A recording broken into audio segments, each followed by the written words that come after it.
tu as dit dans une partie de ta vidéo, et là vous êtes musulman suivant la sunna, le Coran et la compréhension des pieds prédécesseurs. La compréhension des pieds. La formule habituelle. Tu dis toi, ok, ça marche.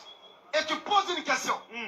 Est-ce que si un groupe, je prends n'importe quel, si tel groupe dit être musulman et qu'il ne suit pas le Coran et la sunna et la compréhension des pieds prédécesseurs, est-ce qu'ils sont musulmans? Mais ils ne sont plus musulmans. C'est clair. Mais ils ne sont plus musulmans. C'est clair. Mais ils ne sont plus musulmans. Parce que ce n'est pas parce qu'on est monothéiste qu'on ne peut pas être dans la bid'a, dans l'innovation. Ce n'est pas parce que tu es monothéiste que tu ne peux pas suivre, n'est-ce pas, un manhaj qui va faire de toi un innovateur. Ça, c'est très important. Car tout innovateur n'est pas forcément mécréant, associateur. Donc, ce n'est pas parce qu'on est monothéiste qu'on ne peut pas, par exemple, faire les éloges des innovateurs, qu'on ne peut pas mettre en avant des innovateurs, qu'on ne peut pas se mélanger avec des innovateurs, dénigrer les savants de la sunna. Mais tout ceci, ce sont des problèmes de quoi? De manhaj. Donc c'est bien étudier les livres de tawhid, comme les 3 fondements, kitab tawhid, usul thalatha, les 4 règles, etc. C'est bien.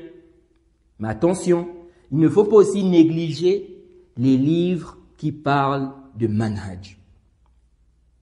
Il ne faut pas négliger ces livres-là. Donc, être monothéiste ne te préserve pas de l'innovation, d'être parmi les gens de bid'a. Car si c'était le cas, alors tout innovateur serait un associateur mécréant et tout monothéiste un salafi.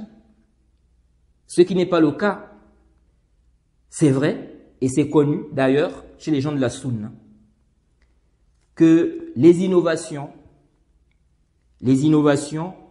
se divisent en 2 grandes catégories. On a des innovations qui font sortir de l'islam, donc ça annule complètement ta foi, ça te fait sortir de l'islam, et on a des innovations qui ne font pas sortir de l'islam. Et ça, c'est plus que clair. Ça ne demande même pas beaucoup de réflexion. C'est pourquoi l'innovateur qui est innovateur à cause d'une bid'a qui est mufassiqa, ok?